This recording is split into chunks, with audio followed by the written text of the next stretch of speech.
I'm Jasmine Moradi, and you're listening to the Queens of Tech podcast, a podcast series about raising the voice of workplace champions. 60 plus questions in around 30 minutes with women, non-binary, and transgender influencers about their journey into STEM: science, technology, engineering, and mathematics.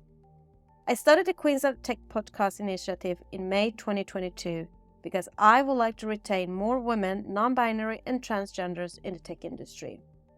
Talent is out there, but our work environment needs to improve for all to feel safer, stay authentic, and to be valued for our contributions. My vision is to raise the workplace ecosystem for all in the tech industry by killing the imposter syndrome, stopping bad behavior, and increasing equity opportunities. Each podcast talk is built around 60 plus questions regarding upbringing, education, career path, DEIB, and future advice. My mission is to bridge the gap between schools and workplaces by getting to the heart of my guests' personal life and career journey to inspire other girls, women, non-binary, and transgenders to unleash their full potential to reach top leadership roles in the tech industry. My goal is to raise the voice of tech champions around the world and together with companies, investors, and politicians raise the challenges and opportunities around equity, inclusive diversity, and belonging in our workplaces. Enough is enough. I would like to enforce companies to build a sustainable, inclusive culture, to retain diverse talent, so we keep the workplace power equity to continue building future diverse and inclusive products. Your voice matters. In this episode, I'm very excited to welcome my guest, Tech Queen Karen Dolva, co-founder and CEO of No Isolation. Hi, Karen. Hello. I'm very happy to have you joining us from Norway today. How are you? Good. I'm happy it's spring, but still snow in the mountains. So you can go skiing and then have a bit more warmth in the city. That's great. I'm glad to hear. Now, let us dive into your journey into STEM. Hope you're ready for the Queens of Tech 60 plus questions. Go ahead. Let's warm up with a few fun facts about you. How would you describe your personality in 3 hashtags? I'm optimistic, passionate, and very impatient. How would you describe your life in 3 sentences? It's fast paced, but with lots of comforts and laughs. I have a family that I spend a lot of time with and friends that I value highly, and a job that I've designed myself. So right now I'm in a very good place. What kind of music stimulates and motivates you the most? I'm actually an audiobook person, so I rarely put on music myself, but a good book every day. What is your personal motto?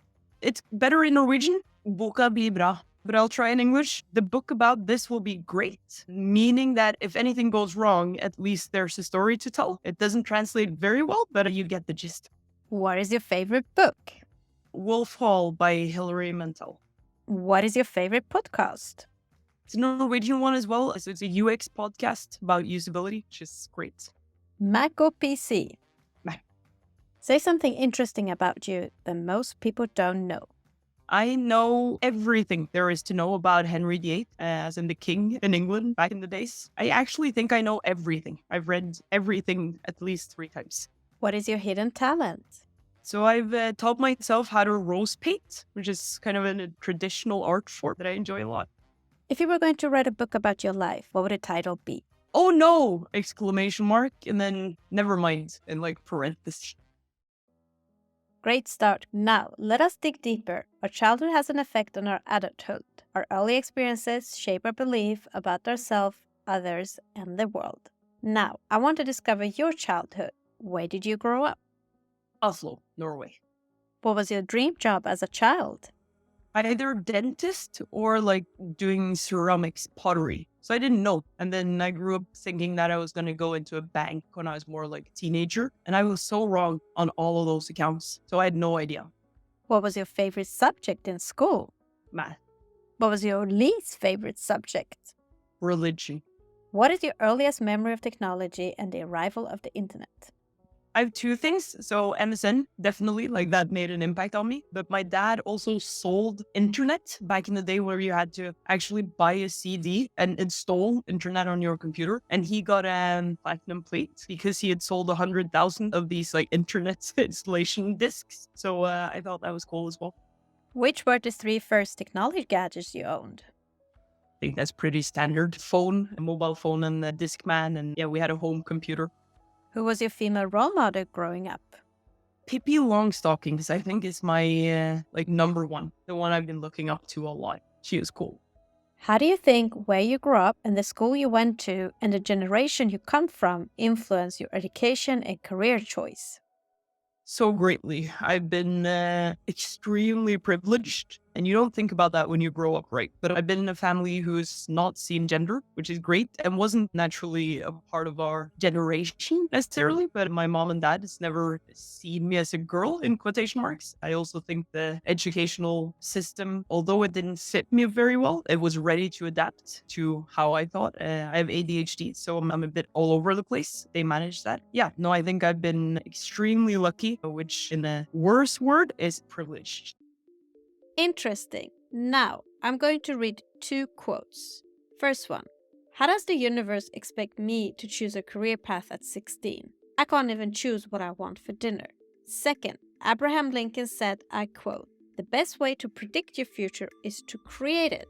So, Cookie, I want to know the choices behind your career path. Where and what did you study at university?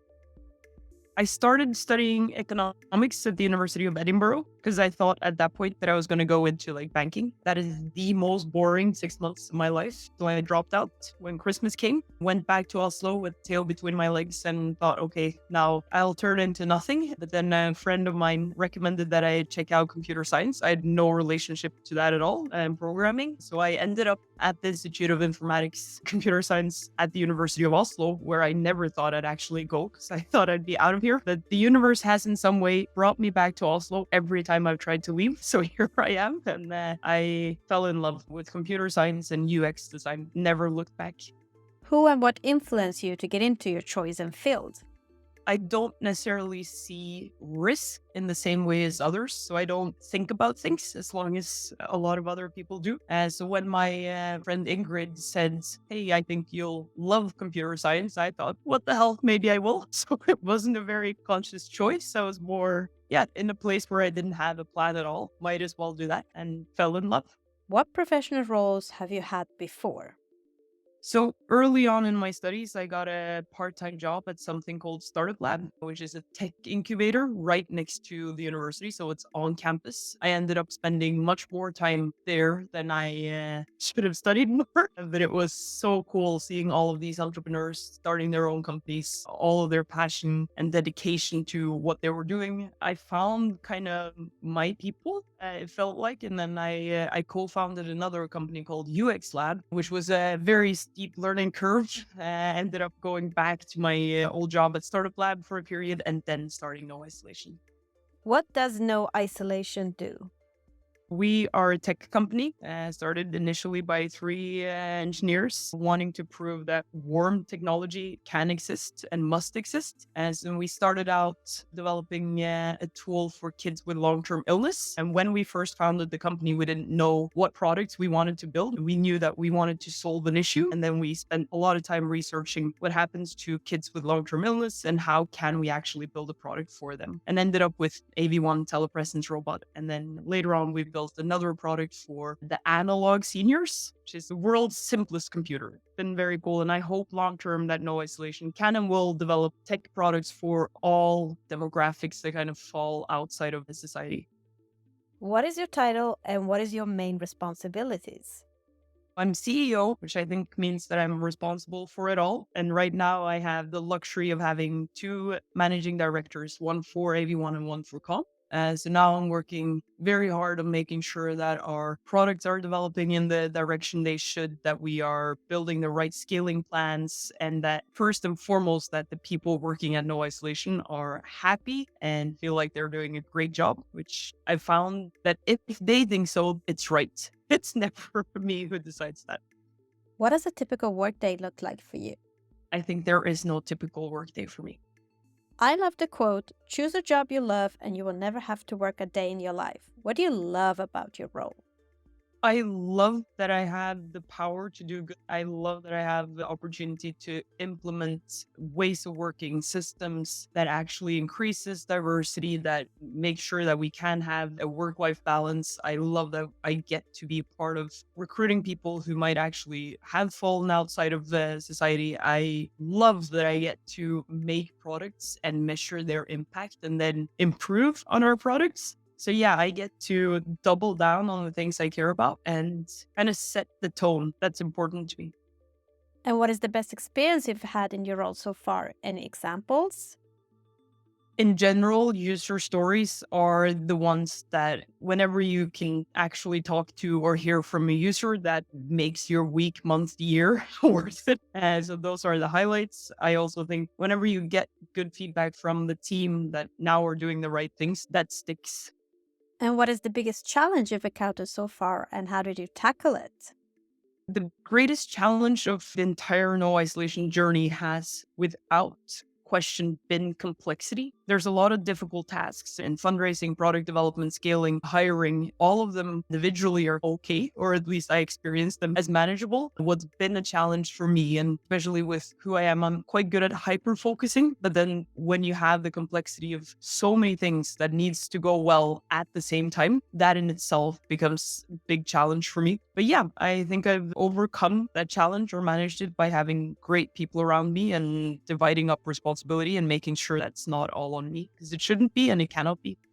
What do you wish everybody understood about your role?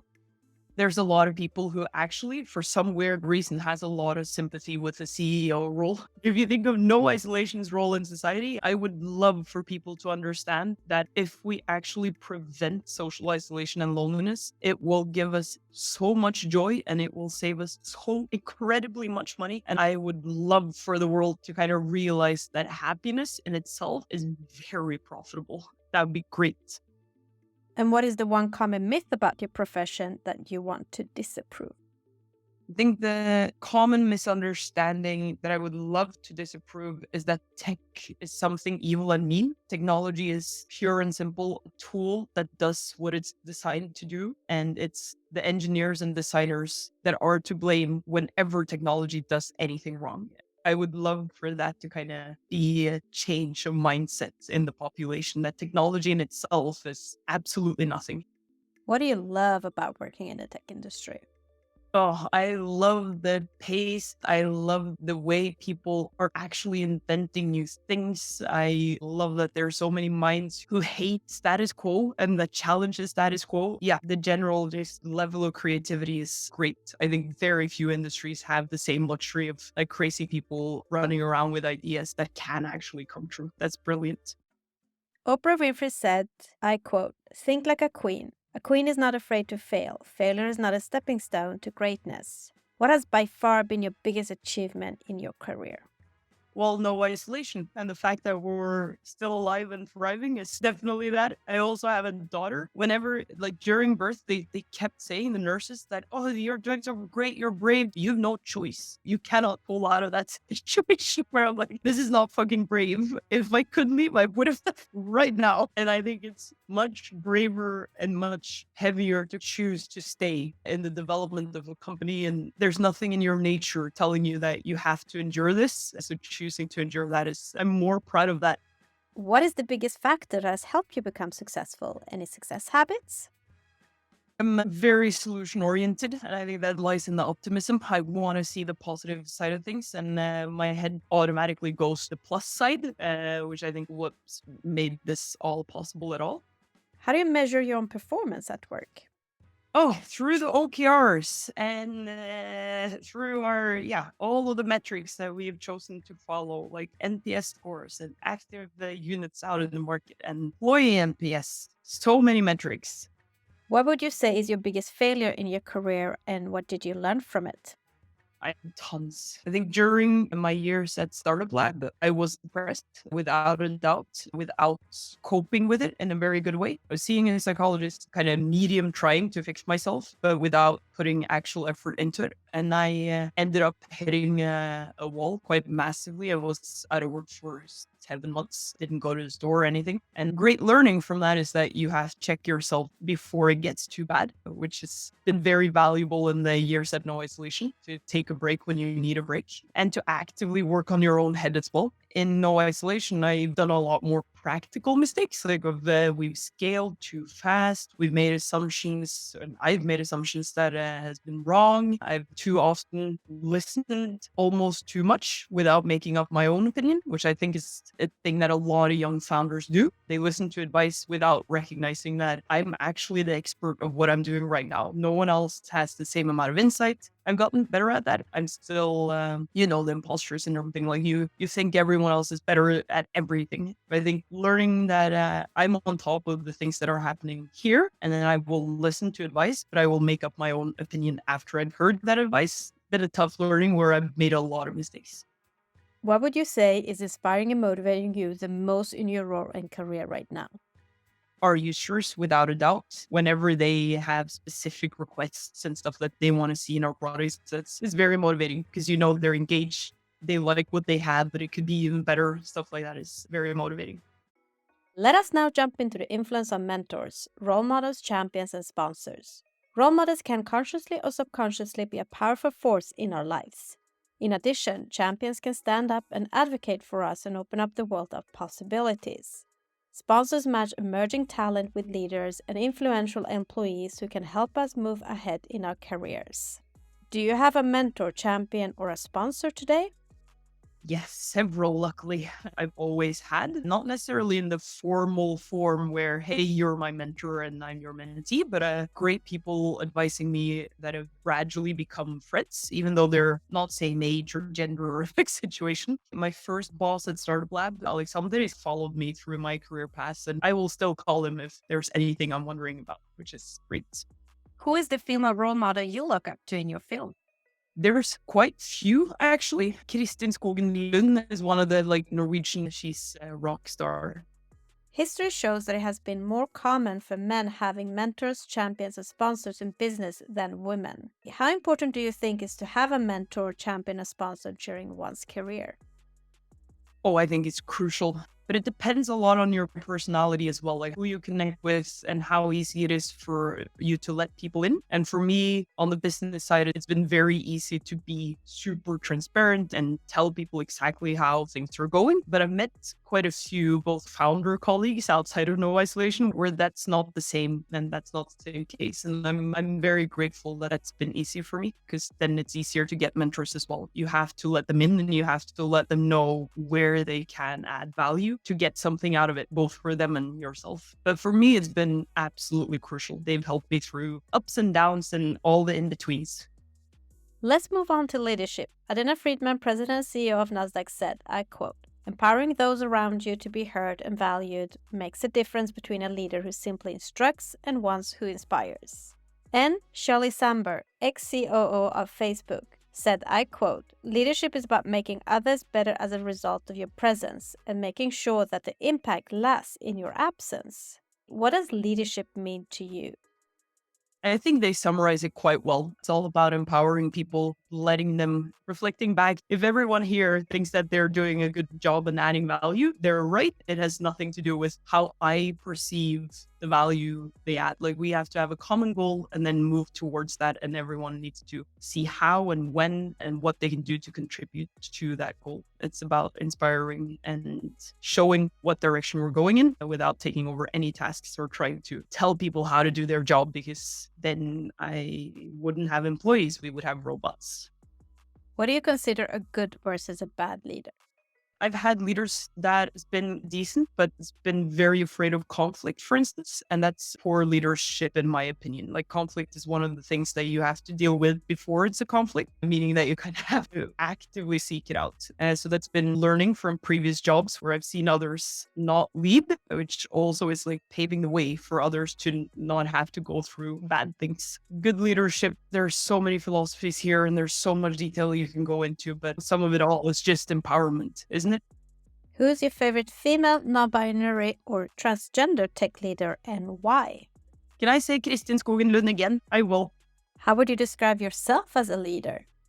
I would love to say that I'm a better leader now than I was 7 years ago. I think that's true, but I'm again a bit all over the place, which I think we've made measures against with having good systems, having people in the management team that are very organized. So I'm not necessarily organized, and I think I'm quite inspirational. I have a lot of principles that I would follow to my grave, which I think is good for people to know. Yeah, I a bit all over the place and quite inspirational is the two summary points that I would make. But it would be much more interesting hearing from the others, I should ask.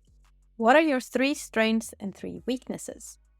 I'm direct, I'm fair, and I'm kind.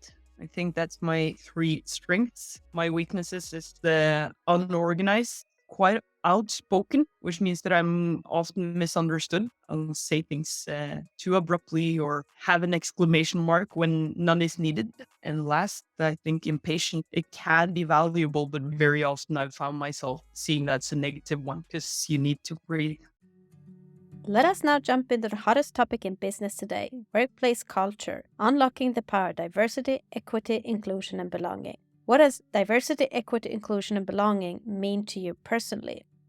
Oh, it means that you get to discuss with people who doesn't necessarily agree with you straight off the bat, or where you have to explain what you mean. And that's a good thing. For us, it's kind of been at the core of No Isolation since day one. It makes so much sense to me. All the research is there. Like, you have to have people with different backgrounds, different experiences. And it's not only about gender, it's age, ethnicity. It's so much. No, it's been a really cool journey here, seeing how that is actually true and how it is incredibly difficult recruiting diversely. We've had policies all along. We've used systems to remove the bias that we know is there, but still you are recruiting to some extent a homogenic group, right? And we don't have unlimited resources. We're not where I want us to be, and we probably won't be for the next foreseeable future, but we know what we're striving towards. I think is a good starting point. And diversity to me is just difference of opinion, and that makes you a lot stronger because you'll have the discussions internally before you're forced to face them externally.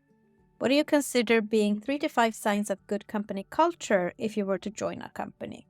So transparency has to be one of the key values. If management doesn't value transparency, I think it's a lost cause. I would have to see if I was joining a company that they had an outspoken strategy on like this work-life balance and how they manage that, because full freedom means no freedom at all in my experience. And then I would just feel the vibe the second you enter a room, if this is a place where you can speak your mind or if you cannot. And it has to be a place where you can freely voice your opinions, thoughts, ideas, stupid or not. That would be my top 3.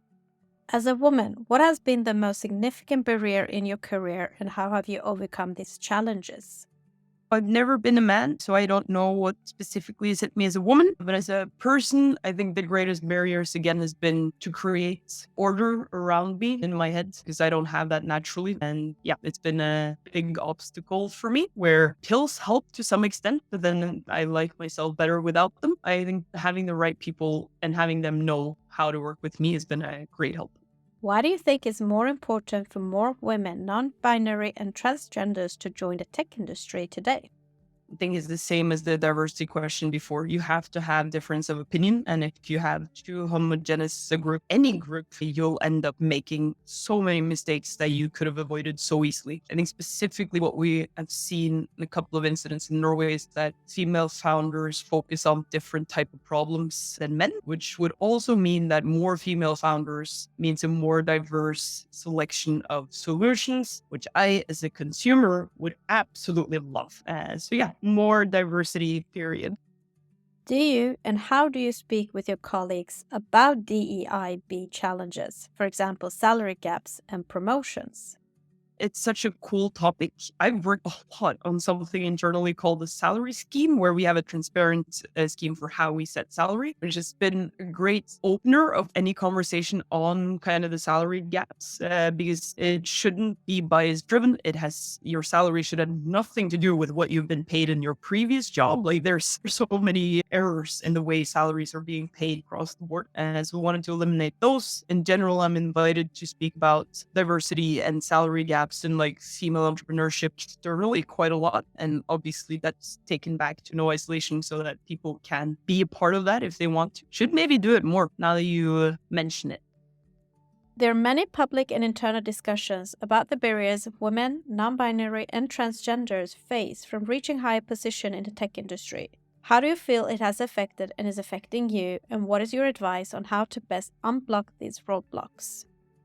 Well, that's such a good question and one I've been thinking about quite a lot. I think one of the greatest blocker to any entrepreneur starting a company is going to be the fundraising, and you're going to have to be aware that the group that you are pitching to are going to be primarily male and they're going to be 50 plus. So when you're pitching a product, solution, anything that doesn't naturally translate to that group, you have to bridge that gap. You have to explain why the problem you're fixing is crucial to fix, why the market is big and why it's there, why is it willingness to pay. You have to build a bit more of insight and knowledge in the demographic that you're talking to because they're not a part of it themselves. I think being aware of that will hopefully open doors to a lot more female entrepreneurs because we cannot overnight shift that balance of power. Like it's going to be there for a while. So then we need to understand, how does the system actually work? How does human nature work? They like to invest. Everyone does. We would have too. Like young women wouldn't be any better at this. We would love to invest in things that we understand,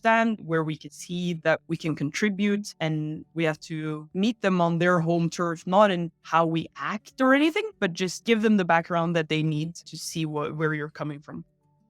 Today, tech companies spend a lot of marketing money to attract women, non-binary, and transgenders. However, at the same time, they're finding it hard to retain them. Articles show that women are leaving the tech industry. What is your best advice on strategies for how companies can work to build a stronger corporate culture that engages gender diversity and equity?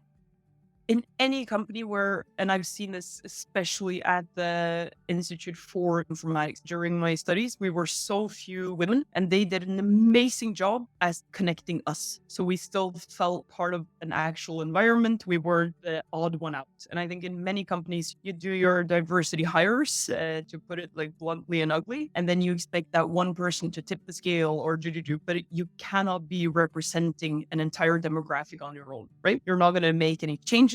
It has to, unfortunately or luckily, go through the whole organization. You have to have diversity on all levels for it to become actually true. And it's not a one hire fixes it all type of situation where I think a lot of women will leave because they don't feel like it's a home for them. And what would fix that is to have more people that they actually feel like they can connect. What would you say are the few challenges of implementing diversity, equity, inclusion, and a belonging culture in a workplace today? Obviously, it's expensive. It means taking away responsibility from people who's had it for a long time. It is time consuming and you have to invest, which is always a challenge because it's not directly revenue generating, right? It's a long-term thing. And we as humans are very bad at planning for the long term. But companies are typically better at it than just individuals. So I'm hoping that we'll see an actual massive shift. And it's quite cool that a lot of big Norwegian companies have managed to do these swaps over the past decade, and that bodes well, I think. Why and how do you think companies would benefit from having not just women, non-binary, and transgenders leaders, but actually higher gender representation at C-level and boardrooms? And this might be Scandinavian specific, but for any small country where you're depending on scaling to make something big, you need it more than anyone because you're going to face a world that doesn't resemble your way of thinking. You might have the Norwegian, Swedish, Danish, Finnish culture under your skin, right? You have to have different perspectives if you're going to ever be able to make it out in the world. And I think the greatest benefit in the companies that are able to actually incorporate diversity, they will see much greater success when scaling. How much do you think the tech industry has changed regarding this subject since you joined? Quite a lot, actually. In Startup Lab, I can use my very own example. We were at 1.3 women and 110 guys. They weren't measuring anything diversity-wise. They were not necessarily talking about it a lot. This is 13, 14 years ago. Now, everyone is talking about it. They are measuring themselves on gender diversity specifically all of the time. And I think they reached about a 30%, which is an added 0 plus, which is great, right? Then you're getting somewhere. This 50-50 is going to be impossible always, right? You have to strive for the 50-50. And if you strive for that, you're going to continue moving. Looking back on your career, what one thing would you have changed in your working environment to break the bias? I don't know. Looking forward, what will you do as a leader to improve the bias for the next generation of women, non-binary, and transgenders in tech? I'm sorry, I fucking hate stages and I hate cameras, and it makes me nervous and nauseous and not happy in the days ahead and in the days after. But I keep doing it and I keep saying yes whenever someone asks me to represent. Let us now move on to another hot topic in business today, which is work-life balance and mental health. You have without a doubt a busy lifestyle. How do you take care of yourself to maintain good mental health? I'm really good at this now. I work when I work. That means that I think very little about my husband, my daughter, my parents, my friends. And then I am not at work. I actually put my phone aside and I'm quite good at not spinning on the issues that you have, like thinking about any of the things that you could have been thinking about. And I've seen experts quite a few times to learn this and to give myself methods for how can you put aside the great issues. I think I promoted quite well internally as well. I think you're much, much more efficient if you work 8 hours and then leave than if you sit there for 16 hours reading newspapers and competing on who stays the longest at the office. And then, of course, there's project deliveries where you go over that. But in general, yeah, strict lines and work is work, home is home. Have you ever experienced burnout? Yes, I have. It's not too long ago, actually, where I was a bit worried about my own headspace and where it was going. And yeah, I took not a lot, but a bit of time off and told people that, hey, I'm not actually doing so well, because you cannot tell by looking at me. I'm quite sure I'm a happy going person, right? You want to just keep going, but then taking a break and letting your management team know, letting my partner know, like I'm in my head now, it's not great. And then it's amazing seeing what happens because everyone takes that seriously, even if I myself struggle a bit to take it seriously. So saying it loud makes it very real. It at least helps me a lot. What is your best advice on how companies can create a more mentally healthy workplace in the new now? I think in general, tech companies are actually quite good at this. And there's a lot of industries that aren't, but we've had the luxury of making a lot of money per head, the industry in itself. And then you can start giving these benefits that will promote work-life balance, right? For us, bringing the Scandinavian model to our British office, to the Munich office, saying that, hey, the government is actually not doing good enough job, that's very impactful, right? And then everyone can see that this is something the employer is doing for me to have a better life. I think there's still work that can be done there, but as far as I can tell, it's in quite a healthy place, the tech industry. Now, there's a lot of like legal offices, stuff like that, where I think they're struggling a lot more. Music, film industry, yeah, where they haven't really comprehended what it means in value. What motivates you every day to get out of bed?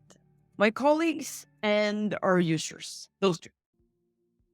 Now, let us wrap up with a few words of wisdom and a piece of advice for our listeners.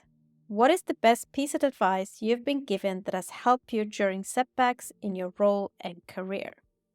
Well, there's not one single piece of advice, but in general, you have to remember to breathe. Has been quite important for me. I've also been told by Alexander to try to keep my optimism because there's a lot of people who will like discourage you from being a bit naive, try to tell you that now you need to grow up and be realistic. Ugh, all those boring things. But for me, being granted the permission to just stay naive and optimistic has been super valuable. I think I need that to just keep going. It is okay. Everything's going to be okay. And the book will be good, which is also great. So whenever anything goes to hell, hey, there's a story to tell. It's the only way you can look at something going on. And then, what is the worst advice you've ever been given and how did you tackle it?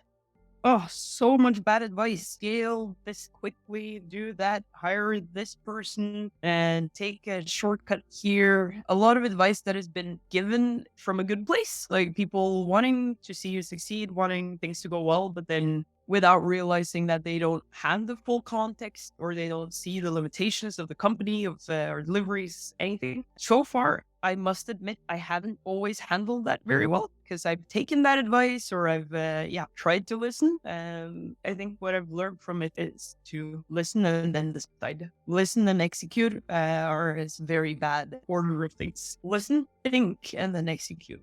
Is there something you wish you would have known or a skill you wish you had when starting out in the tech industry? Oh, several. I wish I had more confidence. I wish I were older, which is not a skill, but it's definitely a value. I've been joking about this. We founded No Isolation. I was 25, and I've been joking about this. I look forward to the day when I look old because I think it's going to give me a lot of stuff for free. And it's so true because now I'm starting to look old, right? And it's amazing. So I'm taking every wrinkle and saying, like, yes. I don't know why people assume, and I certainly don't, that there's any like intelligence that can be taught after the age of 18. You are exactly the same person, but you have some experiences, and experiences can be given in the shape of advice, and you run so much faster, right? So you learn a lot of things. If you had the ability to go back in time to when you were just at the beginning of your career, what advice would you give to your younger self?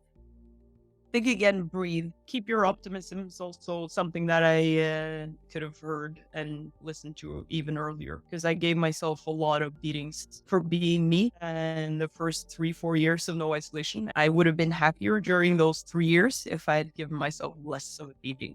What advice would you give to young girls, women, non-binary and transgenders who want and trying to break into STEM fields today, especially wanting to become next generation leaders?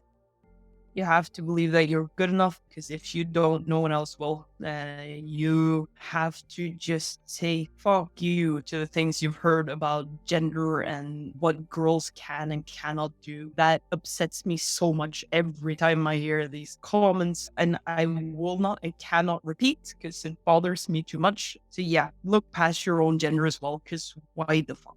I don't know, interested in talking about gender in the first place. Can we just put it aside? I'm very over gender. Last but not least, what is next for you in your role and career in tech? What are your career aspirations? Oh, that's an amazing question. I think now that things have kind of settled down a bit more with No Isolation, I want some more formal education in being a leader. I have to grow and I have to keep learning. And I think the next step for me now, because I come from more of a product background, right? So leading has been a job that I've had privilege of getting to grow with. And I've tried to learn very actively on the job, but now I'm ready for more formal education in that field. And that would be amazing. Thank you, Karen, so much for being a guest on the Queens of Tech podcast. Sharing your journey will without a doubt inspire, change, and reshape company culture for the next generation of women, non-binary, and transgenders in tech. Thank you. Thank you for listening. If you have worked in the tech industry minimum 3 years and would like to share your journey, please nominate yourself or somebody you know to i@jasminemoradi.com. For more podcast episodes and to learn more about the Queens of Tech initiative and to support us, visit queensof.tech.